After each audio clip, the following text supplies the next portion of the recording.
أنفسنا وسيئات أعمالنا من يهده الله فلا مضل له ومن يضلل فلا هادي له وأشهد أن لا إله إلا الله وحده لا شريك له وأشهد أن محمدا عبده ورسوله يا أيها الذين آمنوا اتقوا الله حق تقاته ولا تموتن إلا وأنتم مسلمون يا أيها الناس اتقوا ربكم الذي خلقكم من نفس واحدة وخلق منها زوجها وبث منهما رجالا كثيرا ونساء واتقوا الله الذي تساءلون به والأرحام إن الله كان عليكم رقيبا يا أيها الذين آمنوا اتقوا الله وقولوا قولا سديدا يصلح لكم أعمالكم ويغفر لكم ذنوبكم ومن يطع الله ورسوله فقد فاز فوزا عظيما أما بعد فإن خير الحديث كتاب الله وخير الهدي هدي محمد صلى الله عليه وسلم وشر الأمور محدثاتها وكل محدثة بدعة وكل بدعة ضلالة وكل ضلالة في النار قال الله تعالى في القرآن الحكيم يا أيها الذين آمنوا اتقوا الله ولتنظر نفس ما قدمت لغد واتقوا الله إن الله خبير بما تعملون محترم ذمہ داران کرام علماء کرام اور سامنے اس ٹھنڈ میں دین کی کچھ باتیں سننے کے لیے بیٹھے ہوئے معزز سامعین کرام اور پردہ نشین معزز خواتین، اس سے پہلے بھی آپ نے دو خطاب میں مختلف باتیں سماعت فرمائی۔ فکر آخرت کے تعلق سے بڑے مختصر انداز میں میں کچھ باتیں آپ کے سامنے رکھوں گا۔ اللہ رب العالمین سے دعا ہے کہ اللہ تعالیٰ مجھے اور آپ سب کو دنیا سے کہیں زیادہ اپنی آخرت کی فکر کرنے کی توفیق عطا فرمائے، آمین تقبل یا رب العالمین۔ اسلامی بھائیوں، دنیا کی یہ جو زندگی ہے یہ بڑی مختصر اور چھوٹی سی زندگی ہے۔ اصل جو زندگی ہے وہ آخرت کی زندگی ہے، اور اسی آخرت کی زندگی کو بہتر بنانے کے لیے اللہ تبارک و تعالیٰ نے مجھے اور آپ کو اس دنیا کے اندر رکھا ہے کہ اے مسلمانوں، اس دنیا کی زندگی میں رہ کر کے زیادہ سے زیادہ نیکیاں کر لو، اعمال صالحہ کر لو۔ سورۃ الحشر میں اللہ تبارک و تعالیٰ نے فرمایا، جو آیت میں نے ابھی آپ کے سامنے پڑھی، یا ایھا الذین آمنوا اتقوا اللہ وَلْتَنْظُرْ نَفْسٌ مَا قَدَّمَتْ لِغَدٍ۔ اے ایمان والو، تم اللہ تعالیٰ سے ڈرتے رہو، اور ہر انسان کو چاہیے کہ وہ دیکھ لے، اپنا جائزہ لے لے کہ اس نے کل آخرت کے لیے کیا ذخیرہ کیا ہے، کل آخرت کے لیے اس نے کیا تیاری کی ہے۔ اور اللہ تعالیٰ سے جہاں کہیں بھی رہو ڈرتے رہو، ان اللہ خبیر بما تعملون، اللہ تعالیٰ تمہارے تمام اعمال سے باخبر ہے۔ اس آیت میں اللہ تعالیٰ نے یہی بیان فرمایا کہ دنیا میں ہو تو آخرت کی فکر کرتے ہوئے اپنی زندگی کو گزارو۔ دنیا میں تم نے کتنی نیکیاں کی ہیں اس کے بارے میں غور کرو، اپنا محاسبہ کرو، اپنا جائزہ لو۔ اب آئیے اللہ کے نبی صلی اللہ علیہ وسلم کی ایک حدیث کی روشنی میں ہم یہ دیکھتے ہیں کہ دنیا میں سب سے بہتر انسان کون ہے؟ کیا دنیا میں جس کو اللہ تعالیٰ نے مال دے دیا، دنیا میں جس کو اللہ تعالیٰ نے دولت دے دی، دنیا میں جس کو اللہ تعالیٰ نے شہرت دے دی، دنیا میں جس کو اللہ تعالیٰ نے کوئی پوسٹ دے دیا، کوئی عہدہ اور منصب دے دیا، کون دنیا میں زیادہ جو ہے بہتر ہے، عقلمند ہے؟ چنانچہ حدیث میں آتا ہے ایک انصاری آدمی اللہ کے نبی صلی اللہ علیہ وسلم اللہ کے نبی صلی اللہ علیہ وسلم کو سلام کیا.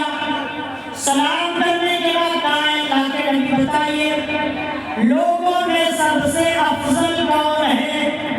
اللہ کے نبی نے فرمایا جس کے اخلاق سب سے زیادہ اچھے ہو وہ لوگوں میں سب سے زیادہ بہتر ہے، لوگوں میں سب سے زیادہ افضل ہے.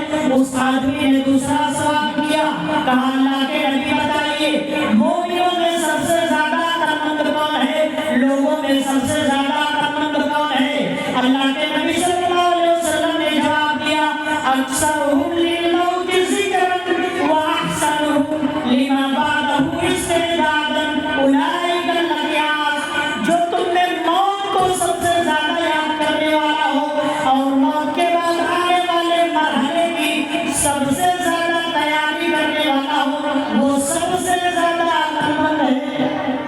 فیصلہ اللہ کے نبی صلی اللہ علیہ وسلم کا ہے، ہم کو ماننا پڑے گا.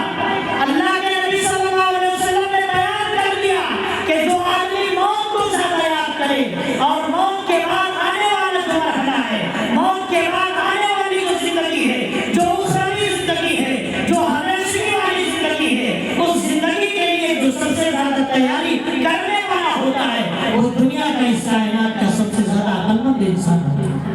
میرے اسلامی بھائیوں، ایک مومن اور مسلمان شخص جو ہوتا ہے وہ اپنی دنیا سے کہیں زیادہ اپنی آخرت کو بنانے کی فکر کرتا ہے. اس لیے کہ اسے یہ معلوم ہے کہ یہ دنیا کی زندگی، یہ دنیا کی جو رونقیں ہیں، دنیا کی جو زیبائش ہے اور دنیا کی جو چمک دمک ہے، اس زمین کے اوپر جو رونق ہے اس کو اللہ نے ہمارے لیے آزمائش بنایا ہے. قرآن میں اللہ کا اعلان ہے اِنَّا جَعَلْنَا مَا عَلَى الْأَرْضِ زِينَةً لَهَا لِنَبْلُوَهُمْ أَيُّهُمْ أَحْسَنُ عَمَلًا. اس زمین کے اوپر جو کچھ بھی ہے ہم نے اسے زمین کی رونق بنایا ہے تاکہ ہم آزما لیں کہ لوگوں میں اچھے عمل کرنے والا کریں.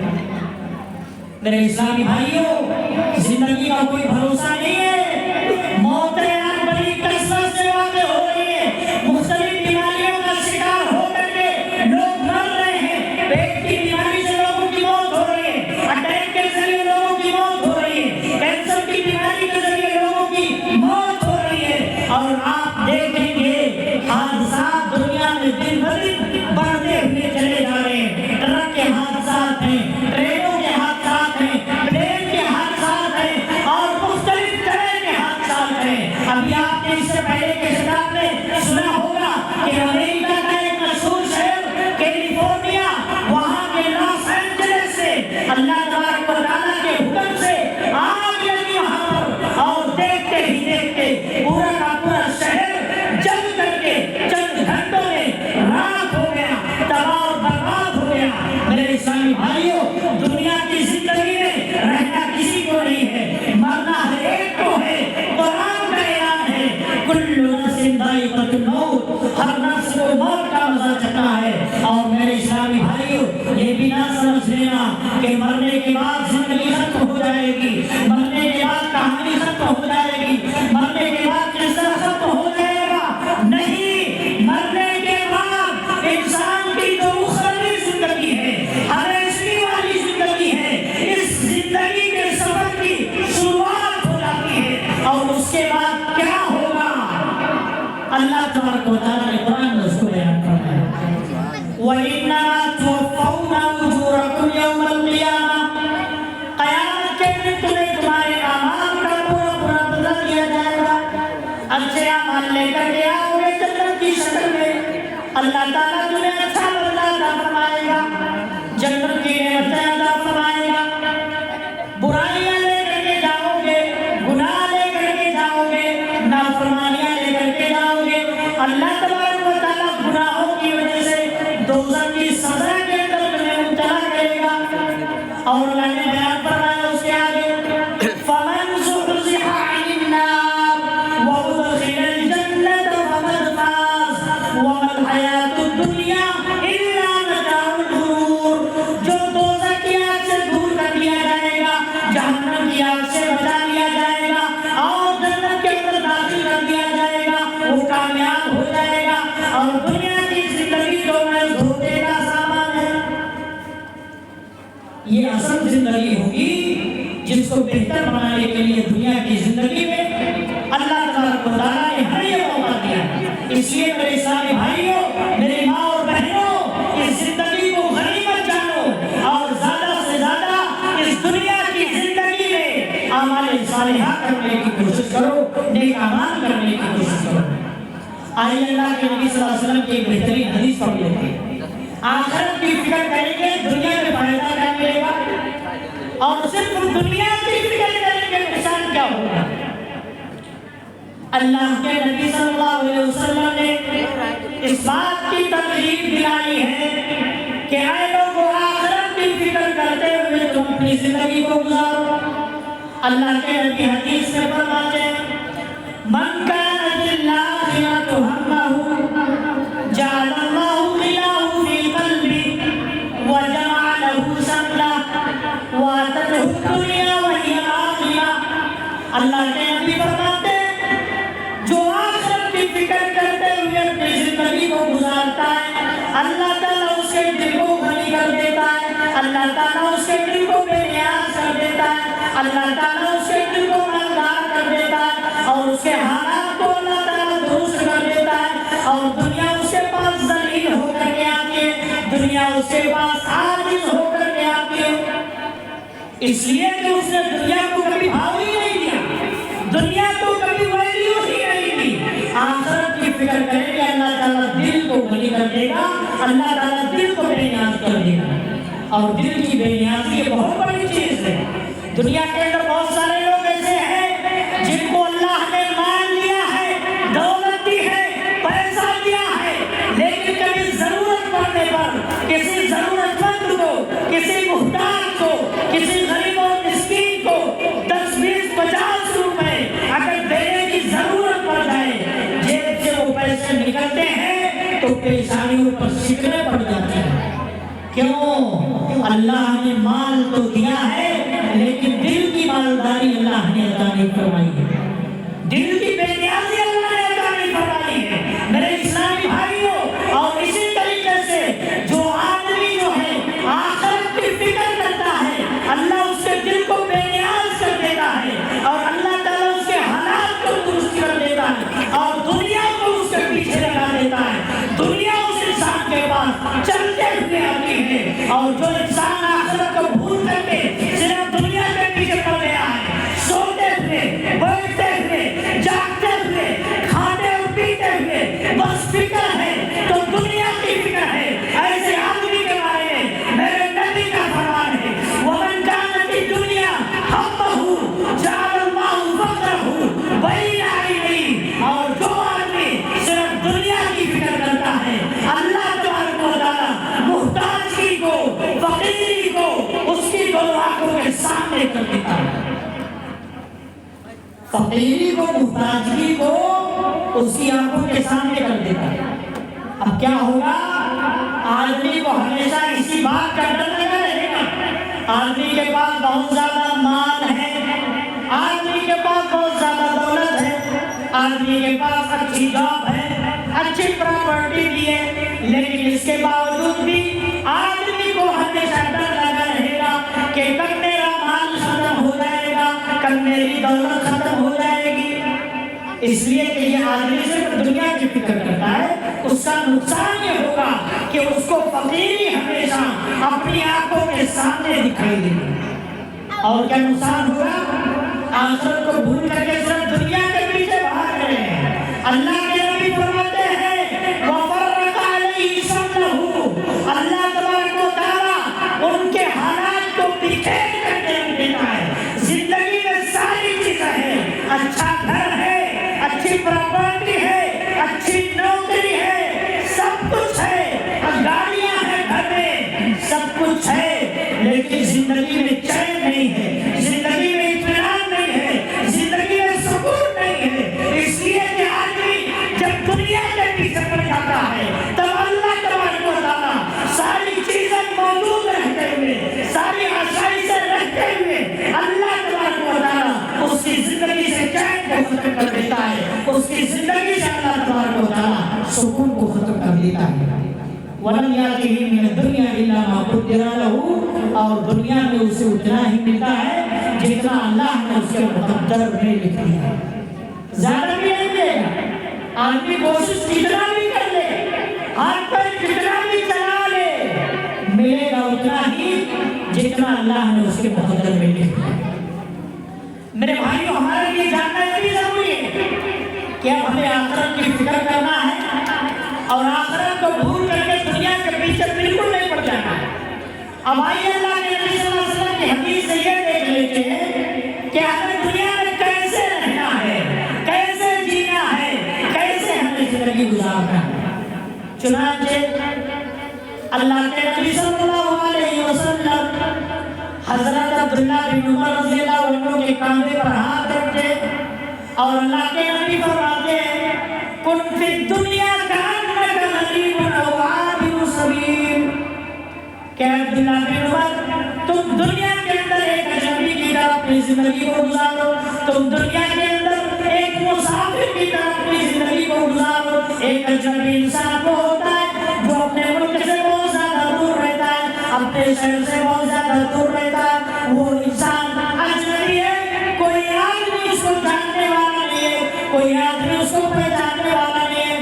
کون انسان اس کو اپنا دوست بنائے گا، کون انسان اس کو اپنا ساتھی بنائے گا، اس لیے کہ وہ اجنبی ہے، کسی دوسرے ملک سے یہاں رہنے کے لیے آیا ہے، کام کرنے کے لیے آیا ہے، کسی دوسرے شہر سے یہاں پر آیا ہے، وہ اجنبی ہے۔ اور کیا کہا؟ مسافر کی طرح اپنی زندگی کو گزارو۔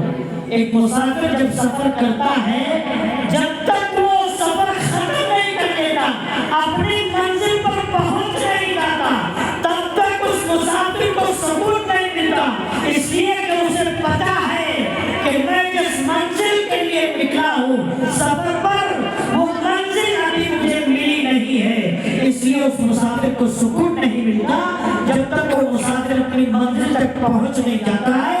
اسی طریقے سے دنیا میں میرے بھائیوں ہم مسافر کی طرح ہیں، ہماری جو منزل ہے، ہمارا جو ٹارگٹ ہے وہ آخرت ہے، آخرت ہماری منزل ہے، جنت ہماری منزل ہے۔ ہم آخرت میں جا کر کے جب جنت کو پائیں گے، جنت کی نعمتوں کو حاصل کر لیں گے، تب گویا کہ ہم نے اپنی منزل کو پا لیا، ہم نے اپنے ٹارگٹ کو پا لیا۔ میرے اسلامی بھائیوں، اسی لیے حضرت عبداللہ بن عمر رضی اللہ عنہ کہا کرتے تھے اذا امسیت فلا تنتظر الصباح واذا اصبحت فلا تنتظر المساء وخذ من صحتك لمرضك ومن حیاتك لموتك، کہ اے لوگوں جب تم شام کرو تو صبح کا انتظار نہ کرو، اور جب صبح کرو تو شام کا انتظار نہ کرو، اور اپنی صحت کو غنیمت جانو، اپنی بیماری سے پہلے اور اپنی زندگی کو غنیمت جانو، اپنی موت سے پہلے۔ جب تک اللہ نے صحت دی ہے، تندرستی دی ہے، زندگی دی ہے، زندگی میں اتنی نیکیاں کر لو، اتنے اعمال صالحہ کر لو، اتنے اچھے کام کر لو کہ جب موت آئے تو پچھتانا نہ پڑے کہ اے کاش زندگی میں ہم نے نیکیاں کی ہوتی تو ہمارے لیے کتنا اچھا ہوتا۔ اس لیے زندگی سے فائدہ اٹھا لو، اور جب تک اللہ نے صحت اور تندرستی دی ہے، جوانی دی ہے، اپنی جوانی میں صحت اور تندرستی کی حالت میں زیادہ سے زیادہ نیکیاں کما لو اور زیادہ سے زیادہ اعمال صالحہ کرو۔ میرے اسلامی بھائیوں، قرآن کریم کا آپ مطالعہ کریے، قرآن کریم جنت اور جہنم کے تذکروں سے بھرا ہوا پڑا ہے۔ قرآن میں آپ دیکھیے آخرت کا تذکرہ اللہ نے جگہ جگہ پر کیا ہے، جنت کو بیان کیا، جہنم کو بیان کیا، روز جزا و سزا کو اللہ تبارک و تعالیٰ نے جگہ جگہ پر قرآن حکیم میں بیان کیا ہے۔ لیکن آج جب ہم اپنے سماج پر نظر دوڑاتے ہیں، اپنے معاشرے کا جائزہ لیتے ہیں، تو ہمیں دکھائی یہ دیتا ہے کہ مسلمان آخرت سے غافل ہے، مسلمان آخرت کو بھولا ہوا ہے، اسے فکر ہے تو بس دنیا کی فکر ہے، اسے فکر ہے تو بس دنیا کی فکر ہے، آخرت کو بنانے کی فکر نہیں ہے، آخرت کو سنوارنے کی فکر نہیں ہے۔ اے مسلمانوں ذرا بتاؤ آخرت سے غافل کیوں ہو؟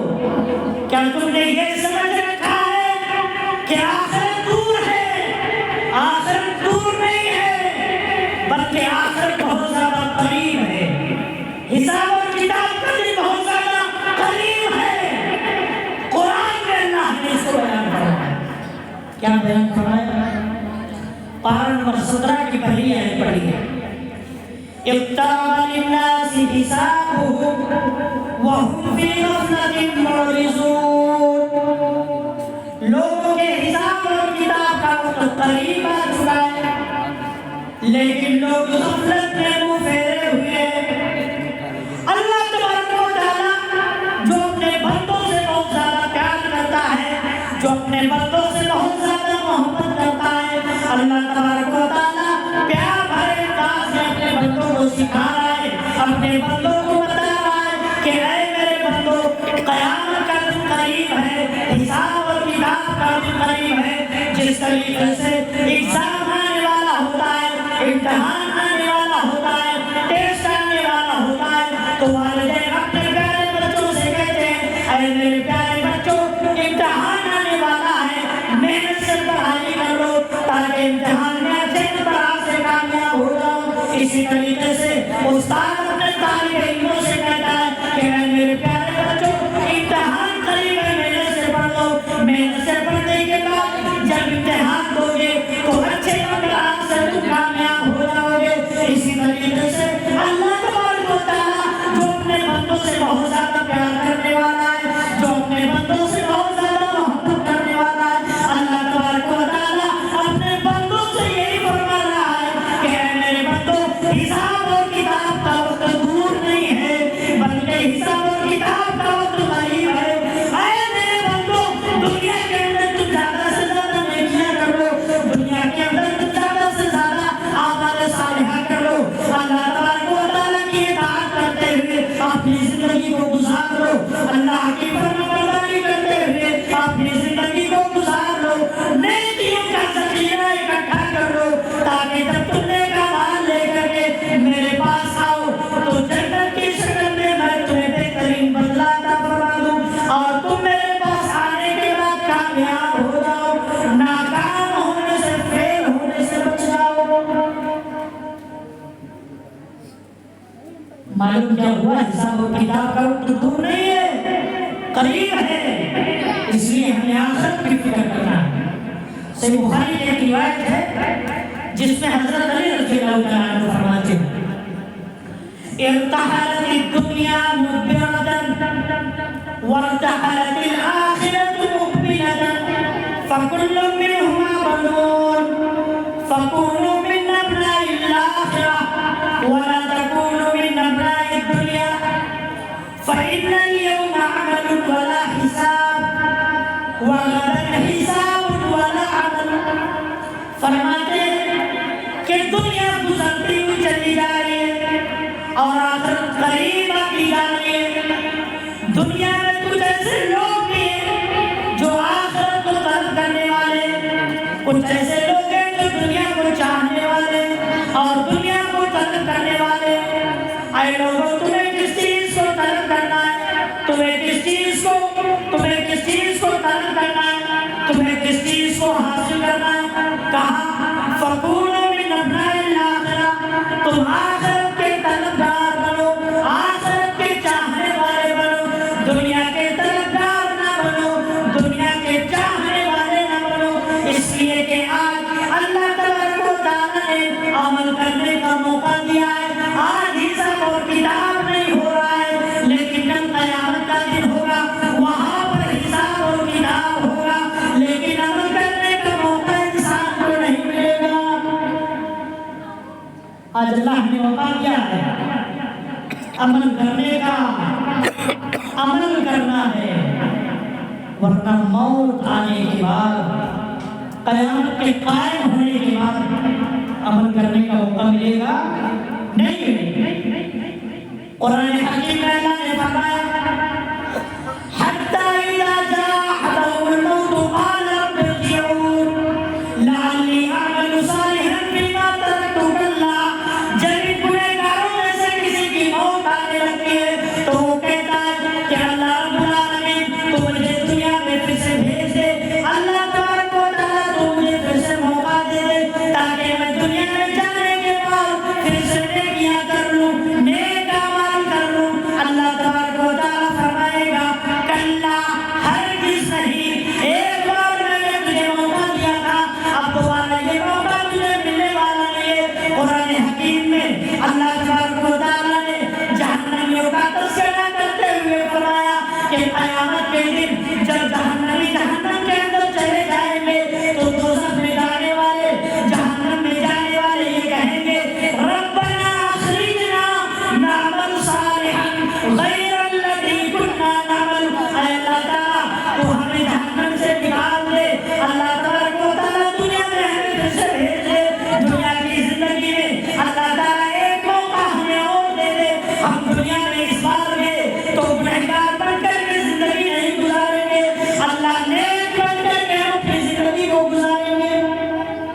کیا کہیں گے اللہ ایک بار پھر سے دنیا میں بھیج دے، اب گناہ نہیں کریں گے، اب نیک بن کر کے زندگی گزاریں گے۔ اللہ تعالیٰ فرمائے گا اَوَلَمْ نُعَمِّرْكُم مَّا يَتَذَكَّرُ فِيهِ مَن تَذَكَّرَ وَجَاءَكُمُ النَّذِيرُ فَذُوقُوا فَمَا لِلظَّالِمِينَ مِن نَّصِيرٍ۔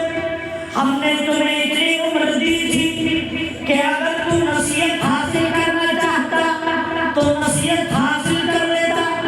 تیرے پاس ڈرانے والے بھی آئے تھے، پیغمبر آئے تھے، رسول آئے تھے، دین کی باتیں بتانے والے علماء آئے تھے، دعات اور مبلغین بھی آئے تھے، لیکن تو نے ان کی باتوں کو سن کر کے فائدہ نہیں اٹھایا، اپنی اصلاح نہیں کی، نصیحت حاصل نہیں کی۔ فَذُوقُوا فَمَا لِلظَّالِمِينَ مِن نَّصِيرٍ۔ تو آج اپنے گناہوں کا مزہ چکھو، آج ظالموں کی مدد کرنے والا یہاں پر کوئی نہیں۔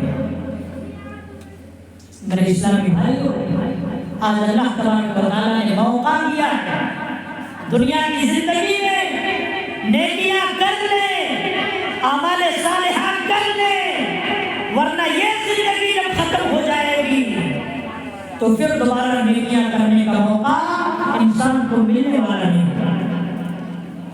اسی طریقے سے ہمیں کیا کرنا ہے؟ گناہوں سے اگر ہم بچنا چاہتے ہیں تو ایک چیز اپنے دل کے اندر پیدا کریں، یہی چیز آپ کو گناہوں سے دور کر دے گا۔ کون سی چیز؟ اللہ کے سامنے کھڑے ہونے کا احساس، کہ اللہ کے سامنے ہمیں کھڑے ہونا ہے، اللہ کے سامنے کھڑے ہونے کا احساس اپنے اندر پیدا کر لو کہ ہم آج دنیا میں جو بھی گناہ کریں گے ہمیں اللہ کے سامنے جانا ہے، اللہ کے سامنے کھڑے ہونا ہے اور اپنے ایک ایک عمل کا اللہ کو حساب دینا ہے۔ یہ احساس اپنے دلوں کے اندر پیدا کر لو، یہی احساس ہے گناہوں سے روکے گا، نافرمانیوں سے روکے گا، برائیوں سے روکے گا، ہر طرح کی بے حیائیوں سے روکے گا۔ یہ احساس پیدا کرو۔ یوم یقوم الناس لرب العالمین، جس لوگوں کو رب العالمین کے سامنے کھڑا ہونا پڑے گا، ہر آدمی کھڑا ہوگا، کوئی بچنے والا نہیں۔ ایک ایک آدمی تنہا اللہ کے سامنے جائے گا اور اپنے ایک ایک عمل کا حساب اور کتاب وہاں پر دے گا۔ میرے بھائیوں، یہ احساس جس دن ہمارے دلوں کے اندر پیدا ہو گیا کہ اللہ کے سامنے کھڑے ہونا ہے، یہ کھڑے ہونے کا احساس ہمیں ہر طرح کے گناہوں سے اور ہر طرح کی برائیوں سے اور بے حیائیوں سے یہ روکے گا۔ میرے اسلامی بھائیوں، قیامت کا دن بڑا سخت ہوگا، بڑا خطرناک ہوگا۔ جس دن کو آپ قرآن حکیم کا مطالعہ کریں، کئی نام اللہ تبارک و تعالیٰ نے بیان فرمائے۔ قیامت کا دن، جس دن کو اللہ نے یوم الحساب کہا ہے، حساب اور کتاب کا دن ہوگا، یوم الفصل، فیصلے کا دن ہوگا، اور کہا یوم عسیر، سخت دن ہوگا، جو دن حساب اور عذاب کے اعتبار سے بڑا سخت ہوگا۔ یوم الدین کہا، بدلے کا اور انصاف کا دن ہوگا۔ یوم التغابن کہا گیا ہے، ہار اور جیت کا دن ہوگا۔ یعنی قیامت کے دن جس کو جنت مل جائے گی، جنت میں داخلہ مل جائے گا، یہ لوگ جیت جائیں گے، اور دوزخ میں اور جہنم میں جانے والے ہار جائیں گے۔ میرے اسلامی بھائی، اور بھی بہت سارے ہیں میرے اسلامی بھائیوں، اور ہمیں یہ بھی یاد رکھنا ہے کہ آج دنیا کے اندر جو بھی گناہ ہم کر رہے ہیں، جو بھی برائیاں ہم کر رہے ہیں، یہ سارا کا سارا ریکارڈ نام اعمال کے اندر محفوظ ہوگا۔ اگر دنیا کے اندر ہم نے زنا کیا ہے، چوری کی ہے، قتل کیا ہے، بدکاری کی ہے، ناچ اور گانے کے ہم نے مزے لیے ہوں گے، بے حیائیوں کی لذت ہم کو دنیا کے اندر ملتی تھی، سارا کا سارا ریکارڈ یہ گناہوں کا، برائیوں کا ہمارے سامنے ہوگا۔ قرآن میں اللہ نے بیان فرمایا، وَوُضِعَ الْكِتَابُ فَتَرَى الْمُجْرِمِينَ مُشْفِقِينَ مِمَّا فِيهِ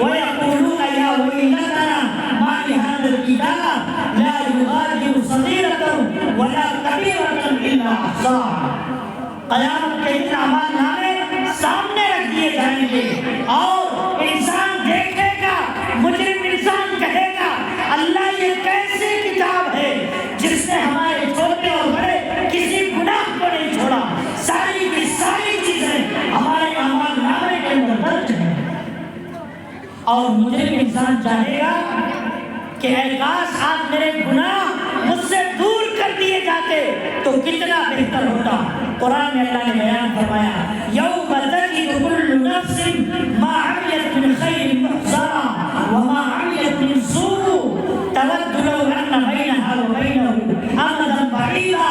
آدمی جو نیکیاں لے کر کے جائے گا اس کو بھی دیکھے گا، جو برائیاں لے کر کے جائے گا اس کو بھی آدمی دیکھے گا.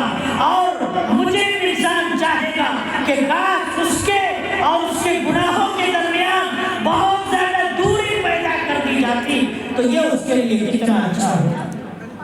اور میرے اسلامی بھائی، ہمارے لیے یہ بھی ضروری ہے کہ دنیا میں جو نعمتیں اللہ تبارک و تعالیٰ نے دی ہیں ان نعمتوں کا ہم صحیح استعمال کریں. اس لیے کہ کل قیامت کے دن نعمتوں کے بارے میں بھی سوال کیا جائے گا، پوچھا جائے گا. قرآن میں اللہ نے بیان فرمایا ثم لتسألن یومئذ عن النعیم. قیامت کے دن تم سے نعمتوں کے بارے میں سوال کیا جائے گا، پوچھا جائے گا. اللہ تبارک و تعالیٰ نے مال کی شکل میں جو نعمت دی ہے، عمر کی شکل میں اللہ نے جو نعمت دی ہے، جوانی کی شکل میں جو اللہ تعالیٰ نے نعمت دی ہے، بدن کے ایک پارٹ اور حصے کی شکل میں جو اللہ تبارک و تعالیٰ نے ہمیں نعمت عطا فرمائی ہے، ہر ایک نعمت کا اللہ کے یہاں سوال ہوگا، ہر ایک نعمت کے بارے میں اللہ کے یہاں پوچھا جائے گا. اللہ کے نبی فرماتے ہیں لا تزول قدم ابن آدم یوم القیامت عند ربی حتی یسأل عن خمس. قیامت کے دن بندہ اپنے رب کے سامنے سے اپنے قدم کو بھی نہیں ہلا سکے گا یہاں تک کہ اس سے 5 چیزوں کے بارے میں سوال نہ کر لیا جائے، 5 چیزوں کے بارے میں اس سے پوچھ نہ لیا جائے. عن عمرہ فیما افناہ، عمر کے بارے میں سوال ہوگا کہ تجھ کو اپنے عمر دی تھی، تو نے اپنے عمر کو کس چیز میں کھپایا. جوانی کے بارے میں سوال ہوگا کہ ہم نے تجھے جوانی عطا فرمائی تھی، تو نے اپنی جوانی کو کس چیز میں لگایا، کس چیز کے اندر تو نے اپنی جوانی کو خرچ کیا. وَمَالِهِ مِنْ أَيْنَ اكْتَسَبَهُ وَفِيمَا أَنْفَقَهُ. مال کے بارے میں بھی اللہ تعالیٰ سوال کرے گا، مال کو کہاں سے کمایا تھا اور مال کو کن جگہوں پر خرچ کیا تھا. وَمَاذَا عَمِلَ فِيمَا عَلِمَ، اور جس چیز کا تجھے علم اللہ نے دیا تھا اس چیز کے اوپر کتنا عمل کیا. اس کا بھی سوال ہے. دنیا میں آج ہمیں بڑی ساری چیزیں آ ہیں لیکن ہم عمل کرتے ہیں نہیں کرتے ہیں. اللہ سوال کرے گا. نماز پڑھنا ہے، ہم نے سب کو معلوم ہے. مسجد میں جمعہ کے خطاب میں بیان ہوتا ہے، اسی طریقے سے صبح اور شام کے دروس ہوتے ہیں، اس طریقے کے پروگرام وغیرہ ہوتے ہیں، ہم سنتے رہتے ہیں. نماز کی اہمیت کیا ہے، نماز کا مقام کیا ہے. نماز کو اللہ تبارک و تعالیٰ نے قرآن حکیم میں جگہ جگہ پر بیان کیا، نماز کا اذکار کیا. لیکن ابھی دیکھیے فجر کی نماز ہوگی، ہماری مسجد میں امام صاحب نماز پڑھائیں گے، باقی پیچھے 1 سے 2-3 لوگ رہیں گے مشکل سے، وہی جو بزرگ اور بوڑھے حضرات ہیں وہی مسجدوں کے اندر رہیں گے. باقی جو نوجوان ہیں وہ فجر کی نماز کا وقت سراٹے کی نیند لے رہے ہوں گے. اللہ سوال کرے گا، پوچھے گا. پتا تھا ایک دن میں 5 وقت کی نماز فرض ہے، رمضان کا روزہ رکھنا ہے. اگر اللہ تبارک و تعالیٰ نے جو ہے مال دیا ہے، مال نصاب تک پہنچ گیا، 1 سال گزر گیا، اس میں سے زکات کی ادائیگی کرنی ہے. انسان کے پاس طاقت ہے تو حج کرنا ہے، ہر انسان جانتا ہے. لیکن میرے بھائیوں کوتاہی ہو رہی ہے، عملی اعتبار سے ہم بڑے غفلت کے شکار ہیں. تو میرے اسلامی بھائیوں، یہ نعمتیں ہیں اللہ تبارک و تعالیٰ اس کے بارے میں سوال کرے گا، اس کے بارے میں پوچھے گا۔ قرآن میں اللہ نے بیان فرمایا ان السمع والبصر والفؤاد کل اولئک کان عنہ مسئولا۔ آنکھ، کان اور دل، ان میں سے ہر ایک سے اللہ رب العالمین سوال کرے گا، اللہ رب العالمین پوچھے گا۔ تو میرے اسلامی بھائیوں، میں عرض یہ کر رہا تھا کہ ہمیں آخرت کی فکر کرتے ہوئے اپنی زندگی کو گزارنا ہے، لیکن مسئلہ یہ ہے کہ آج ہمیں صرف دنیا کی فکر ہے، دنیا کو بنانے کی فکر ہے، سنوارنے کی فکر ہے، دنیا میں عیش و آرام کر لے اس کی فکر ہے، لیکن آخرت کی فکر نہیں ہے۔ جناب محمد رسول اللہ صلی اللہ علیہ وسلم کی زندگی کو دیکھیے، اللہ کے نبی قبر کے پاس بیٹھے ہوئے اتنا رو رہے ہیں، قبر کے منظر کو دیکھ کر کے، یاد کر کے اللہ کے نبی کہ اتنا رو رہے ہیں، آنکھوں سے آنسو گر رہے ہیں، زمین نیچے بھیگ گئی ہے، مٹی تر ہو گئی ہے۔ اللہ کے نبی فرما رہے ہیں، اپنے صحابہ سے کہہ رہے ہیں یا اخوانی لمثل ھذا فاعدوا، اے میرے صحابہ اس جیسی قبر کی جو جگہ ہے مرنے کے بعد جہاں پر تم کو آنا ہے، اس قبر والی جو جگہ ہے اس جگہ پر آنے کے لیے تم تیاری کرو۔ مرنے کے بعد یہاں پر کون کون سے اعمال لے کر کے آؤ گے، کون سی تیاری کر کے آؤ گے، کون کون سی نیکیاں لے کر کے آؤ گے۔ اے صحابہ اس جیسے دن کے لیے، اس جیسے مقام پر آنے کے لیے تم تیاریاں کرو۔ حضرت عثمان غنی رضی اللہ تعالیٰ عنہ جن کو دنیا کی زندگی میں نبی نے جنت کی بشارت اور خوشخبری سنا دی تھی، عثمان غنی رضی اللہ عنہ کی حالت یہ ہے کہ قبر کے منظر کو یاد کر کے روتے ہیں تو آپ کی داڑھی مبارک آنسوؤں سے تر ہو جاتی ہے، بھیگ جاتی ہے۔ کہا جاتا ہے اے عثمان غنی رضی اللہ عنہ، آپ کے سامنے جنت کا تذکرہ ہوتا ہے تو آپ اتنا نہیں روتے ہیں، جہنم کا تذکرہ ہوتا ہے تو آپ اتنا نہیں روتے ہیں، لیکن جب آپ کے سامنے قبر کا تذکرہ ہوتا ہے تو آپ اتنا روتے ہیں کہ آپ کی داڑھی بھیگ جاتی ہے۔ عثمان غنی رضی اللہ عنہ فرماتے ہیں ہاں اس لیے کہ میں نے اپنے پیارے حبیب جناب محمد رسول اللہ صلی اللہ علیہ وسلم سے میں نے سنا ہے کہ قبر آخرت کی منزلوں میں سے سب سے پہلی منزل ہے۔ قبر کی منزل اگر آسان ہو گئی، آنے والی منزلیں بھی آسان ہو جائیں گی، اور اگر قبر کی منزل یہاں پر پھنس گیا، یہاں پر انسان کے لیے مشکلیں پیدا ہو گئی تو آنے والی منزلیں بھی اس کے لیے مشکل ہو جائیں گی، اس کے لیے دشوار ہو جائیں گی۔ حضرت ابو ہریرہ رضی اللہ عنہ جن کا ہم حدیث میں بار بار نام سنتے رہتے ہیں، تذکرہ سنتے رہتے ہیں، سب سے زیادہ حدیثوں کو روایت کرنے والے، بیان کرنے والے صحابی رسول حضرت ابو ہریرہ رضی اللہ تعالیٰ عنہ، نبی کی حدیثوں سے محبت کا عالم یہ تھا، علم کے شوق کا، علم کو حاصل کرنے کا عالم یہ تھا کہ تجارت کرنے سے ان کو کوئی غرض ہی نہیں تھی، اور جو ہے دنیا سے کوئی واسطہ نہیں ہے، اسی طریقے سے تجارت وغیرہ کی، کاروبار کی کوئی فکر نہیں ہے، نبی کی صحبت میں رہ کر کے حدیثوں کو پڑھ رہے ہیں، حدیثوں کو سیکھ رہے ہیں، حدیثوں کو یاد کر رہے ہیں۔ یہ حضرت ابو ہریرہ رضی اللہ تعالیٰ عنہ ان کے بارے میں آتا ہے کہ جب ان کی موت کا وقت آیا تو حضرت ابو ہریرہ رضی اللہ عنہ رونے لگے، موت کے وقت کسی نے کہا ابو ہریرہ کیوں رو رہے ہو؟